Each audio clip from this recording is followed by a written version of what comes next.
When it comes to beloved 90s movie franchises, few are as divisive among audiences as the Jurassic Park franchise. From revolutionary visual effects and groundbreaking animatronic technology to human cloning and dinosaur domestication, these 6 installments of this franchise have a lot to offer. For better or worse, these movies are a staple for many family movie nights and have made for an incredible theater experience over the series' 29-year run. This, of course, is proved by the billions of dollars that the films would generate in ticket sales, home media, and countless merchandising opportunities. But if you don't got the time or the guts to sit through one of the most iconic franchises of all time, don't worry. For today, we will be getting into what the f*** you need to know about the Jurassic Park franchise.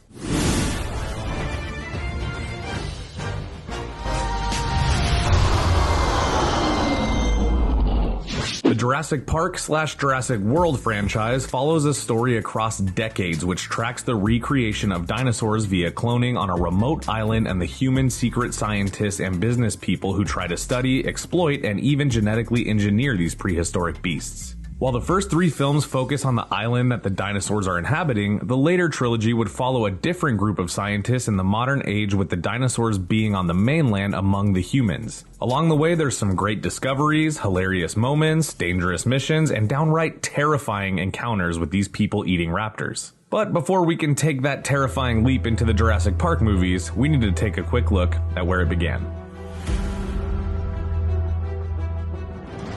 Jurassic Park was originally a novel written by Michael Crichton in the year 1990, but before the book was even published, Amblin Entertainment, aka Steven Spielberg, and Universal Studios swooped in and bought the rights to adapt a film out of the book. The novel did end up getting published and released to help promote the film. The investment cost Spielberg $1.5 million, and I'm no mathematician, but I'm pretty sure the juice was worth the squeeze on that one. Now, Spielberg had just come off of shooting the classic Peter Pan tale, Hook, and he wanted his next project to be Schindler's List, another classic. But you know that old saying in Hollywood, do one for the studio, then one for yourself? Which reminds me, I'm doing this one for you. So if you feel like doing something for yourself, make sure you hit the like button and subscribe for the best in movie content.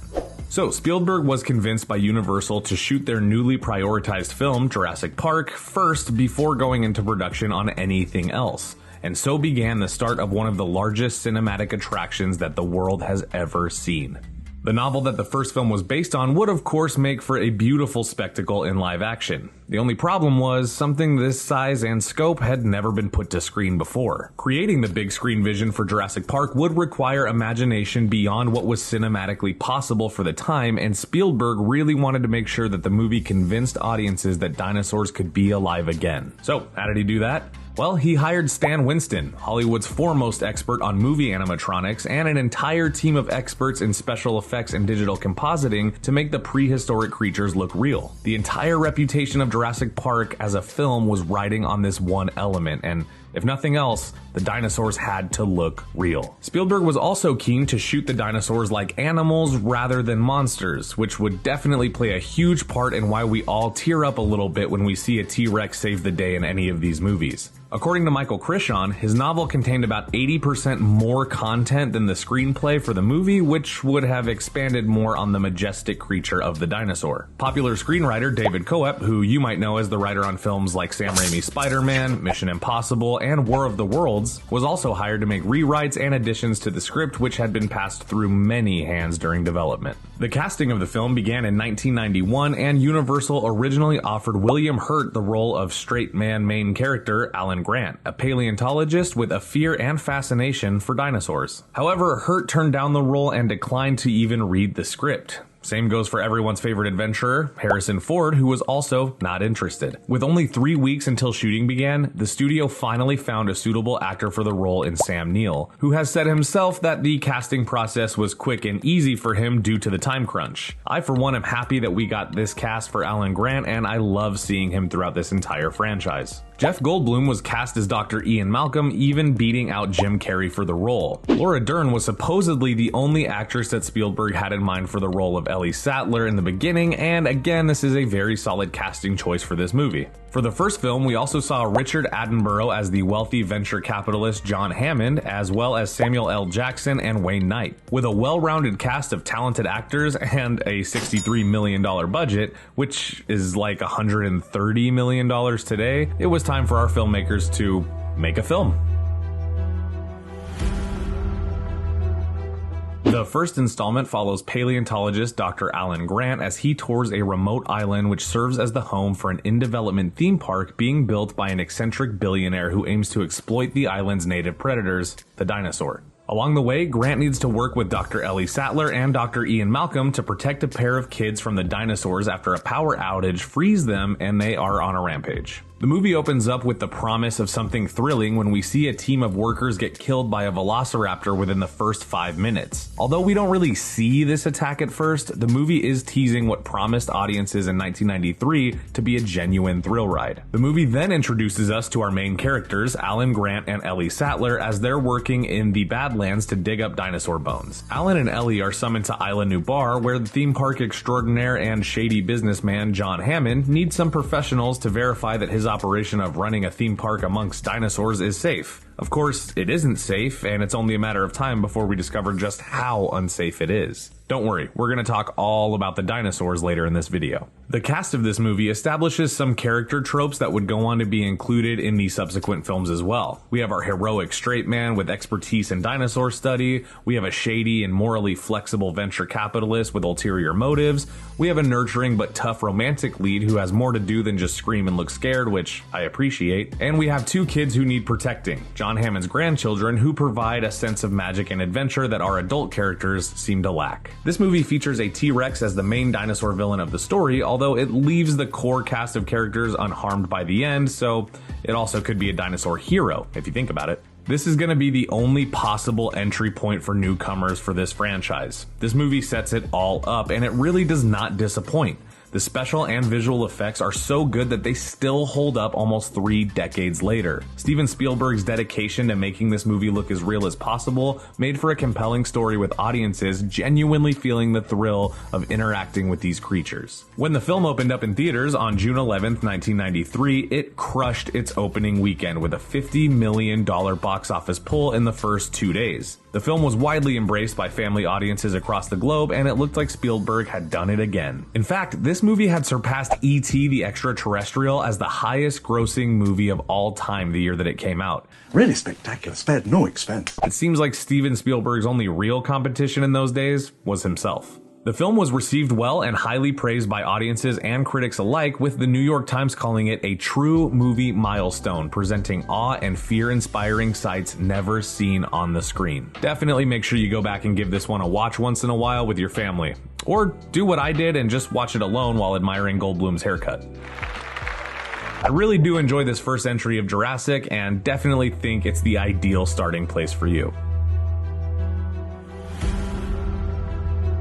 A whole 4 years after the release and booming success of Jurassic Park, Spielberg would return to the helm to direct a follow-up film that would offer us more dinosaur action, but fewer faces than we'd recognize from the previous movie. In this film, Jeff Goldblum reprises his role as Dr. Ian Malcolm, a snarky scientist with experience in taking on dinosaur clones. Ian Malcolm is led back to Isla Nublar after being summoned by John Hammond, the eccentric benefactor of the original theme park in the first movie. Hammond wants to speak to Malcolm about an attack that occurred on the island, while we also learn that Hammond's nephew, Peter, has some plans of his own involving his uncle's company, InGen, and the wild dinosaurs that inhabit the island. Malcolm is not so easily convinced to return until he learns that his girlfriend Sarah, a paleontologist, is already on the island. So, Ian returns after his girlfriend, and audiences were introduced to the new core team.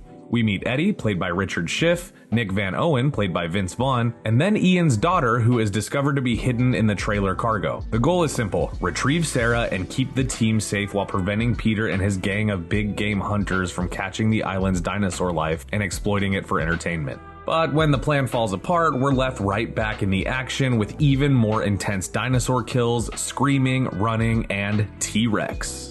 In the end, the team is aided by a T-Rex as it escapes and takes out the only evil members of the story, effectively saving the day. Convenient? Yes. But also, this movie is one of the rare occasions where the first film's formula wasn't a copy and paste onto the next one. Seeing as the movie's budget was higher than the first film, you'd be safe to assume that Spielberg returning with more money would automatically mean a bigger return on investment for Amblin and Universal. The marketing of this film was also much bigger in scope, including a promotional website, over 70 70 promotional partnerships with other companies and brands, and of course a trailer that promised to deliver a satisfying sequel. And with all the efforts made by the studio to make this movie a massive pop culture event, audiences were ready to show up to the tune of over $90 million on Memorial Day weekend 1997, making it the highest grossing movie of all time, beating out Joel Schumacher's Batman Forever.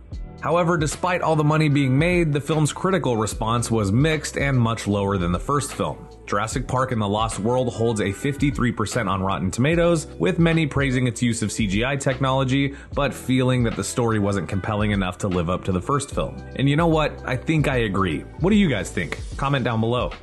But of course, in Hollywood, it doesn't matter if your movie is any good as long as it makes the bucks. And this movie made the bucks.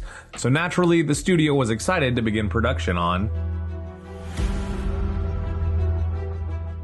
Now, before the first time I saw this movie, I had very little knowledge of Spielberg's previous films, but by 2001, when this movie was released, I was into the idea of human-eating dinosaurs terrorizing an island full of tourists and scientists. What I got instead was... Alan. Jurassic Park 3 was the studio's attempt to keep the financial success of Jurassic Park on high while also returning to form. The film attempts to deliver a familiar story with the reintroduction of the beloved main character, Dr. Alan Grant from Jurassic Park, as he returns to the island on false pretenses and is forced to survive using his knowledge of these horrifying predators. Grant being back as our main character felt like a step in the right direction, but Universal couldn't get Steven Spielberg to return to the director's chair, which passed off the production to Joe Johnston, who you may know as the director from films like Jumanji, Captain America: The First Avenger, and The Rocketeer. This gave the movie its own unique style, and it felt less like a wonder-filled adventure and more like a creature feature horror movie, featuring some of the more graphic action with dinosaurs and even more kills than we've seen before. Now, what kind of Jurassic Park movie would this be without a terrifying velociraptor to encounter? The team encounters multiple scary dinosaurs, and the kills are actually pretty entertaining, even if we don't get to actually see all of them. But the final act of this movie shows how a stolen dinosaur egg could have actually been the only means of survival that the team had, which kinda makes you wonder, did Billy deserve this? The movie was released in July 2001 and raked in a total of $19 million on the Wednesday that it opened, and even went on to become the highest grossing movie of 2001 with a lifetime box office of $368 million worldwide. This means that Jurassic World 3 became the fourth highest grossing July release of all time. And it all sounds very impressive, but in reality, this was the lowest grossing Jurassic Park movie of the original trilogy. Critics and audiences seemed less impressed with this installment, and the tone of the movie may play a big part of that. This movie feels more like a slasher film than a grand epic discovery adventure. It does, however, have some incredible visuals, and to me, this movie is overhated and not nearly as unbalanced as some people think. Watch it for yourself before you decide how you feel. After a long break, Jurassic Park and the franchise that introduced moviegoers to the wonder and amazement of dinosaurs in the modern day seem to fall out of favor to movies like Spider-Man and the Christopher Nolan Batman trilogy. While Amblin Entertainment did play with the idea for a fourth Jurassic Park film somewhere in between those years, with Joe Johnston set to return as director, the idea for the movie just never came together in full on the page. This caused a more than 10-year gap between Jurassic Park III and 2015's Jurassic World. Jurassic World follows Owen Grady and Claire Dearing, played by Chris Pratt and Bryce Dallas Howard respectively, as a pair of dinosaur experts who work at Jurassic Park on Isle Nublar, as they have to survive the escape of the terrifying Indominus Rex as it uses its enhanced abilities to hunt down its prey on the island. The film shot in Hawaii and stars some fresh faces to the franchise, but faces that are easily recognizable in Hollywood. And it also sees the return of B.D. Wong, the antagonistic research scientist from the first film. Dallas Howard and Pratt are the main characters for the movie, and at first I wasn't very fond of Pratt's performance as the almost too good at his job Owen Grady. However, over time and after 3 installments, I definitely think these films benefit from having a character that has such expertise with these creatures. The movie was teased online with promotional images and details released at San Diego Comic-Con in 2014, and the hype for this movie was buzzing throughout social media, and it really seemed like the public was ready to show up once again for an epic thrill ride of man-eating dinosaurs. The movie played on the idea that the once seemingly impossible theme park attraction could be open to the public and safe to take your children to. But come on, this is Jurassic World, not We Built a Zoo. So naturally, this movie needs to see an escaped dino that has a much bigger threat over everybody else than any of the previous dinosaurs we've seen in Jurassic Park. The Indominus Rex is a genetically altered dinosaur who was born in captivity with her twin sister, who she also ate alive, just to give you the context of how gnarly this dinosaur is. And more on these dino villains coming soon, promise. Jurassic World opened in the summer of 2015 and was able to bring in more money in its first weekend than any other movie to date at that time, bringing a total of over $500 million in just 2 days. Critically, the film was also well received, and it seemed like fans were highly interested in seeing this world expand and hopefully one day get what we've all been waiting to see since 1993. Dinosaurs on the mainland painting the town red. The movie made over $1 billion while playing in theaters, and that was more than enough convincing for the studio to greenlight the next planned installment, Jurassic World: Fallen Kingdom.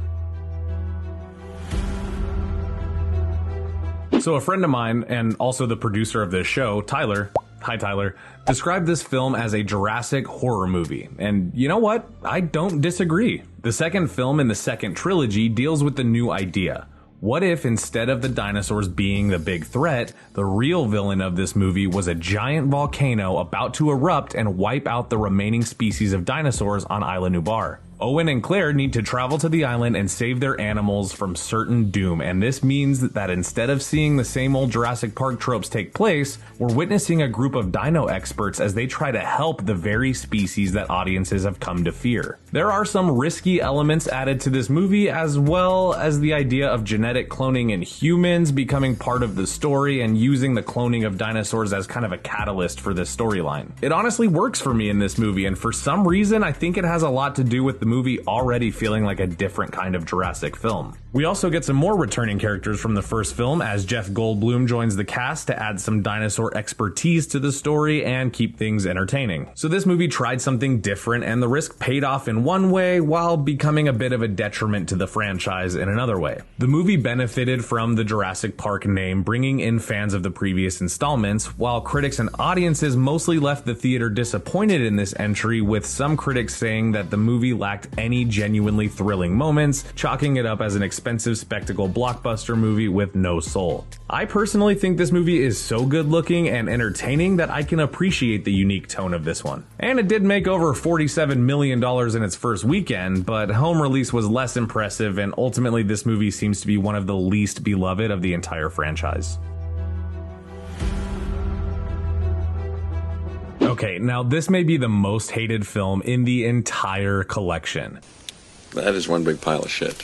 What is it with third installments? They never seem to stick the landing, and that goes double for Jurassic Park, as both Jurassic Park III and Jurassic World Dominion are seen as the weakest links in the entire franchise. Although I agree that Dominion didn't exactly stick the landing among audiences, it did serve as the end cap for the 6-movie run, which brought audiences out to witness. This movie promised the one thing that Jurassic Park fans have waited to see for almost 30 years: dinosaurs on the mainland running amok. And did we get that? No, not really. This final entry picks up after the ending of Fallen Kingdom, with the surviving species of dinosaurs roaming the earth freely and causing natural disasters and terrorizing the mainland. For about 9 seconds. We really don't get all the promise of the trailers in this movie, with some of the more exciting footage from the trailer, like the dinosaur at the drive-in theater, not even being used in the actual final cut of the film. Instead, the long-awaited ending chose to focus on the relationship between a human clone and a velociraptor, while also giving way too much attention to Biosyn, a company that has appeared in the franchise throughout and now is creating locusts that are limiting the planet's food supply. Did you forget we were talking about a Jurassic movie? That's okay. I did too when I was watching it. This brings the crew to Malta, Italy, where we are treated to some awesome action scenes in dinosaur horror. This film was sort of advertised to be the Avengers Endgame of the franchise, and the trailer even revealed the return of Dr. Alan Grant, Dr. Ellie Sattler, and of course, Dr. Ian Malcolm, all played by their original actors. This is the stuff that the movie should have spent more time on. It was so entertaining to see our old stars interacting with the new stars and discuss their individual adventures and experiences. But but to me it felt more like fan service than story service. However, the film did open with $392 million globally, which makes it the highest grossing film of the year, despite being the worst scored of the series on Rotten Tomatoes. Personally, I really just didn't get this one. Now eventually you do plan to have dinosaurs on your dinosaur tour, right? And now that we know what the movies have in store, let's take a look at some of the most important characters and dinosaurs from the franchise. Dr. Alan Grant. A leading man that guided us through our first brush with dinosaurs in the modern era, Dr. Alan Grant is one protagonist that this franchise can always count on. The T-Rex. Come on, how could you possibly not include a T-Rex in this list? Over the course of the franchise, villainous creatures have come and gone over and over, but the T-Rex has remained the victor over all and is a staple of this franchise. Dr. Ellie Sattler. Sattler is a character in this franchise that stands out as a bleeding heart and empathetic hero. No matter how much she deserves to hate these dinos, she never will. Blue and the Velociraptors. The Velociraptors haunt my nightmares to this day, and they probably always will. From their first terrifying appearance in Jurassic Park to the evolved and semi-domesticated creatures of Jurassic World, these little devils are too important to deny. Blue specifically gets a shout out, as it's because of her that I may one day consider petting a Velociraptor. Owen Grady. I must admit that at first I wasn't a huge fan of Pratt in these movies. I thought I took issue with a character that has seemingly no character flaws, but as I continued, I found Owen Grady to be a perfect protagonist and leading man for these movies. The Indominus Rex. She's just straight badass, am I right? Dr. Claire Dearing. Similar to Sattler, Claire Dearing is a compassionate character almost to a fault. She truly sees these dinosaurs as beautiful wild animals that deserve the same love and respect as any other living creature. Maybe it's the animal lover in me, but I dig that. Dr. Ian Malcolm. Need I go on? From the wisecracking mathematician with a strange laugh to our shiny leading man, Ian Malcolm is always welcome in a Jurassic Park film. The Spinosaurus. This dinosaur doesn't quite live up to the hype that it was advertised to, but at the end of the day, if you want a scary dino that stands out and is visually impressive, you can't go wrong with this one. Dr. Wu. An ongoing antagonist, Dr. Wu is a worthy villain whose connections, status, and brains make him a great reoccurring character to keep an eye on. John Hammond. Why does looking at John Hammond always make me crave KFC? John Hammond is our billionaire sugar daddy and the whole reason that we have a Jurassic Park to begin with. Okay, now this part was tough to iron out. Technically, you'll want to watch every movie if you want the whole story. However, if you're just looking to be entertained now that you know the story, here's what we at JoBlo consider required viewing. Now, for the movies that didn't seem to add anything new or exciting to the franchise, here's the ones that you can probably skip out on. It's a pretty even split, but if you want only the best in Jurassic Park, there you go. And with that, there is no word on when we'll get another Jurassic adventure, and I think that this is one franchise that we can let be extinct for just a little while. The movies have a sense of wonder and scope that is sure to entertain you, but for every good Jurassic Park film, there's another one that may leave you feeling less excited and more exhausted. As we continue diving into movie franchises and the good, bad, and ugly entries within them, please remember to check in for more episodes and feel free to leave a comment with other recommendations for franchises we should break down. And that, my friends, is what the f*** you need to know about the Jurassic Park franchise. Thanks for tuning in. We'll see you next time on JoBlo.